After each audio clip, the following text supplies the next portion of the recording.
Les fibromes sont très courants chez les femmes noires. Les keloïdes sont très courants chez les femmes de couleur. Moi, je suis tannée d'un médecin qui minimise ma souffrance. Salut toi, j'espère que tu vas bien. Dans la vidéo d'aujourd'hui, je vais te parler d'un sujet très sérieux, les fibromes utérins. Dans la vidéo d'aujourd'hui, je t'explique c'est quoi les fibromes, quels sont les symptômes, quels sont les traitements possibles et je te parle aussi de mon histoire/expérience avec les fibromes. Alors, si toi ou quelqu'un que tu connais est touché par cette condition, cette vidéo, c'est pour toi. Tout d'abord, je tiens à préciser que je ne suis pas médecin. Pour des conseils et des traitements spécialisés, il faut aller voir un professionnel de la santé. C'est quoi les fibromes? Les fibromes, aussi appelés myomes et plein d'autres noms scientifiques que je vais mettre au bas de l'écran ici, sont des tumeurs non cancéreuses qui se développent dans les muscles de l'utérus. Les fibromes peuvent varier en taille allant de petites nodules à de grandes masses. Les fibromes peuvent se développer à différents endroits dans l'utérus, à l'intérieur de la paroi de l'utérus, à l'extérieur de l'utérus ou même à proximité du col de l'utérus. Quels sont les symptômes causés par les fibromes? Les symptômes des fibromes peuvent varier selon la taille des fibromes, la quantité de fibromes et les emplacements des fibromes. Je ne sais pas le nombre de fois que je vais dire fibromes dans cette vidéo. Et certains de ces symptômes sont les suivants. Des saignements menstruels abondants et prolongés, ce qui peut entraîner l'anémie ou une carence en fer, des douleurs pelviennes et abdominaux, des menstruations douloureuses, une augmentation de la fréquence urinaire, des problèmes de fertilité ou des complications pendant la grossesse ou même des troubles digestifs et urinaires. Quels sont les traitements disponibles? Il y a plusieurs traitements possibles pour les fibromes, mais cela dépend de la gravité, je dirais, des symptômes et de l'état de santé de la personne qui souffre des fibromes utérins. La première option, ce sont les médicaments. Et dans cette catégorie-là, il y a les anti-inflammatoires qui peuvent aider à diminuer les douleurs et les saignements abondants. Il y a les thérapies hormonales comme la pilule qui peut aider à diminuer les fibromes et diminuer les règles abondantes. Il existe aussi des procédures non invasives telles que l'embolisation des fibromes. Et si tu veux en savoir plus à ce sujet, je vais te mettre le lien de la vidéo d'une de mes collègues YouTubers dans la boîte de description. Elle a eu l'opération pour l'embolisation des fibromes et dans cette vidéo, elle explique c'est quoi qu'est-ce qu'elle a dû faire, quels sont les processus et tout ça. Je vais te mettre le lien de cette vidéo dans la boîte de description. L'embolisation des artères utérines, en fait, ça bloque le flux sanguin vers les fibromes. Ça fait rétrécir les fibromes et ainsi les symptômes qui viennent avec. Dans les cas les plus complexes, en fait, il peut y avoir chirurgie pour enlever les fibromes ou même l'ablation de l'utérus. Maintenant, je vais te parler de mon expérience avec les fibromes. Assieds-toi confortablement, ça va être long.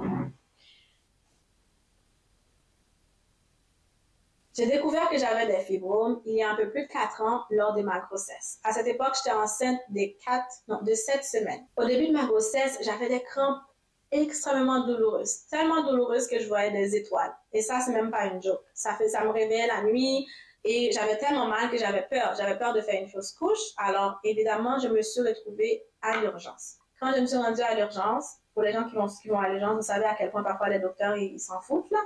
Mais j'ai trouvé une docteure qui m'a prise au sérieux. Et après l'examination, elle a conclu que ce n'était pas une appendicite. Elle m'a envoyé pour une échographie. Bon, en dos. Et c'est pendant cette échographie qu'elle a découvert que j'avais 3 gros tontons fibromes. L'écho a, révélé que j'avais 3 grosses fibromes, sans compter les petits, là, je sais pas, mais j'avais 3 grosses fibromes dans mon utérus. Et à cause de la production d'estrogène, en fait, lors de la grossesse, ça a fait en sorte que les fibromes, ils ont devenu beaucoup plus gros.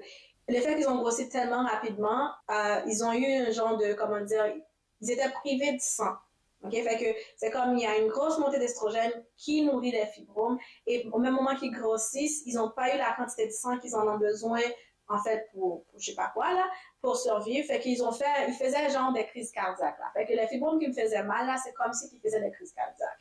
Mais dans mon cas, ils ne sont pas complètement morts, là, ils sont encore vivants. Et ces crises cardiaques là, ce sont les douleurs que ça cause. Et puisque j'étais enceinte, il n'y avait pas grand-chose qu'on pouvait faire. Elle m'a prescrit de Tylenol pour les douleurs et elle m'a dit, après l'accouchement, je pourrais révisiter ce sujet avec mon médecin de famille. Alors, fast forward 27 semaines de grossesse, alors 20 semaines plus tard, ça faisait déjà un week-end, une fin de semaine que j'avais extrêmement mal. Mais quand je dis mal, j'avais mal. J'arrive à la salle d'accouchement, au triage, l'infirmière me dit, là j'explique mes symptômes à l'infirmière.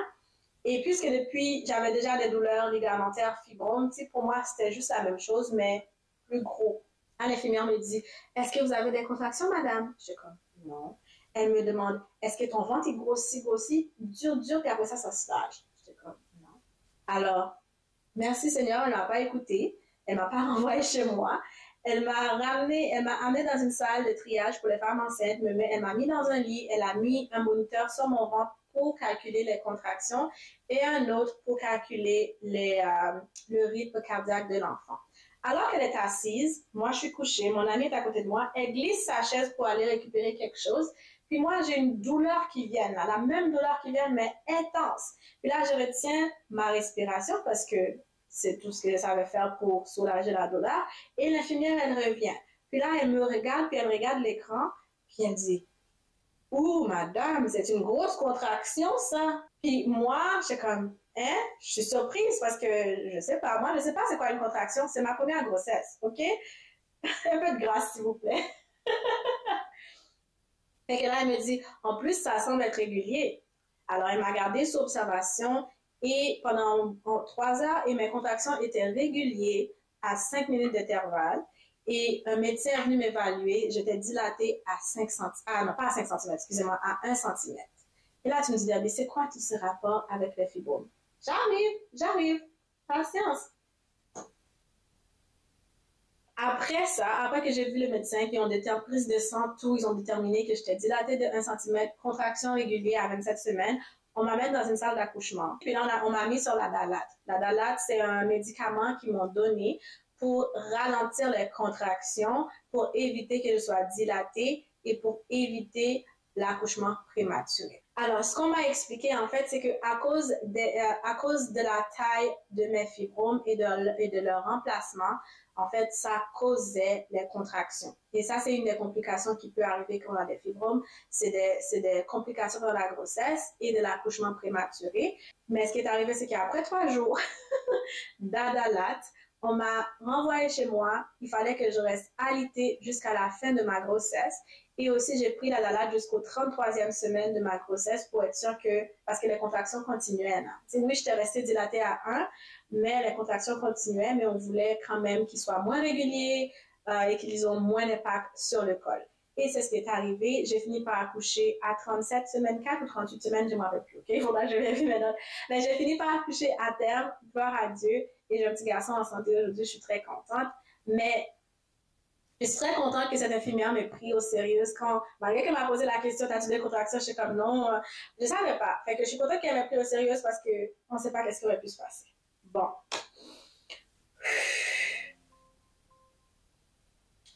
Alors, on continue avec mon histoire. C'est pas fini, je te l'avais dit que ça allait être long. Il y a environ 1 an, toujours avec les fibromes. Je parle, mon histoire là, c'est tout ce que les fibromes m'ont fait subir. Il y a environ 1 an, j'étais extrêmement dépressive, vraiment down.